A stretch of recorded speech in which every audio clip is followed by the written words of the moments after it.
video. Just want to go over this weekend's boxing. They had a nice little event on Showtime that I watched the other night, man.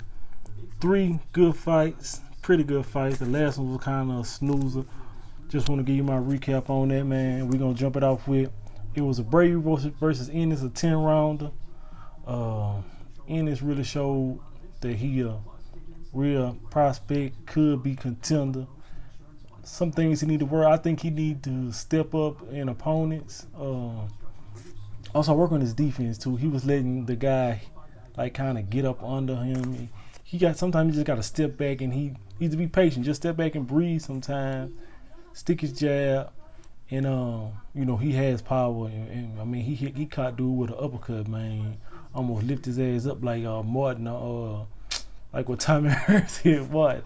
Talk about dude didn't see it. Like he thought he was coming with a hook, but he came with that uppercut, man. When they was exchanging, he lifted him. But I think he should step up in opponents, man. Like this guy has 25 fights and he's walking through these guys. So I mean, I'm looking at he landed 56% of his power punches. Somebody like Ray Robinson, even Ugas, Rashidi Ellis, even Keith Thurman. Keith Thurman ain't got nothing going on, man. Go ahead and get that smoke with the young boy, man, and see what's happening. Let's find out it boosts in as a contender or a pretender, man. Let's go ahead. Cause this welterweight division is getting too clouded with a whole bunch of motherfuckers that's not trying to really fight each other. He say he wants a top 10 guys. So all these names that I have, those are people above him in 3 of the 4 sanctioned body rankings. So let's see if we can get that cracking. So then we had King Tug versus Breedy. This was Breedy. If you watch him fight, man, he didn't have much power, but it was an exciting fight, man. He came forward the whole night. He always pressed the action. He came to fight. Got knocked down 2 times early in the first and second round. King Tug caught him one time. He caught him flushed in the second knockdown. He was kind of walking backwards, lost his balance, and King Tug hit him with a shot. But King Tug is, I don't want to call him lazy, but he has these parts in the fight where he just, I scored the fight, so like from the 3rd to the 6th round, he really did nothing, man. Like Breeder was pressing the action. They were like, oh, well, he's not, man, I don't give a fuck. If King Tug might have had 2-3 hard shots around and they trying to get around to him, man. No, man, this dude Breeder pressing the fight. Like King Tug act like he ain't even trying to beat her. And so halfway in the fight, I had it even.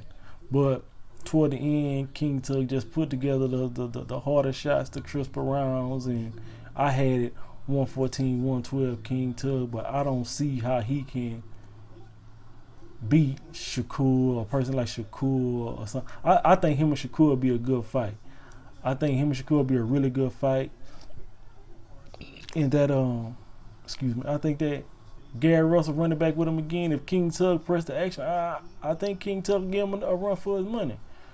But the last fight, bro, I almost had to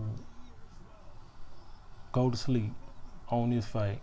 Erickson Lubin, I don't want to mess the guy name up, Geisha, Goosey, whatever. But neither one of them act like they wanted to beat them. They throwing 20-30 punches around.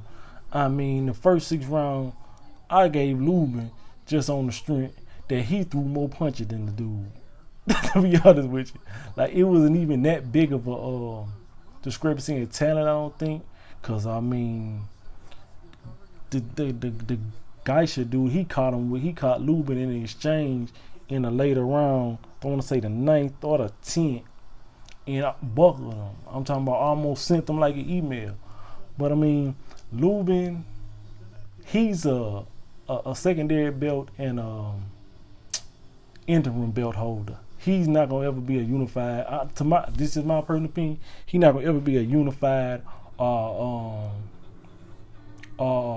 super champion or the regular or the top guy in a weight class, because the simple fact he don't throw no punches. And when he's in, if he was to fight a guy like what's my boy name out of DC? Swift. I just know his name Swift. That's what I'm blanking on his name. But him, Lubin, J-Rock, they kind of in that same. They gonna never, if they do get a belt, the next person gonna just take it from them. They in the same mode with Tony Harrison. They not upper echelon, really top talents. They have talent to be a champion, secondary belt holder, but if he's talking about he want to fight Charlo again, Charlo gonna smoke him just like he did the first time. It might not be a first round KO, but I think Charlo, just because he hit harder and he throws more punches, if Lubin gets in there and try to exchange, Charlo gonna send him to sleep. Like if Charlo get past, and then what I ain't like Lubin at the end of the night was talking about he need to handle his business. Dude, nobody, if that shit was had fans, they would have been booming. Real talk. So I mean, I had it 116, 112 for Lubin. The other guy, if he really pressed the issue, I think he could have beat Lubin. But that was, I didn't really watch the top rank card. Didn't have time. Had a whole bunch of stuff I was doing yesterday. Football, watching, and just being a hustler. You know what I'm saying? So, but yeah, man. Tell me what you guys think about the video. Like, subscribe, share the video, man. It's your boy Brandon. I'm out of here.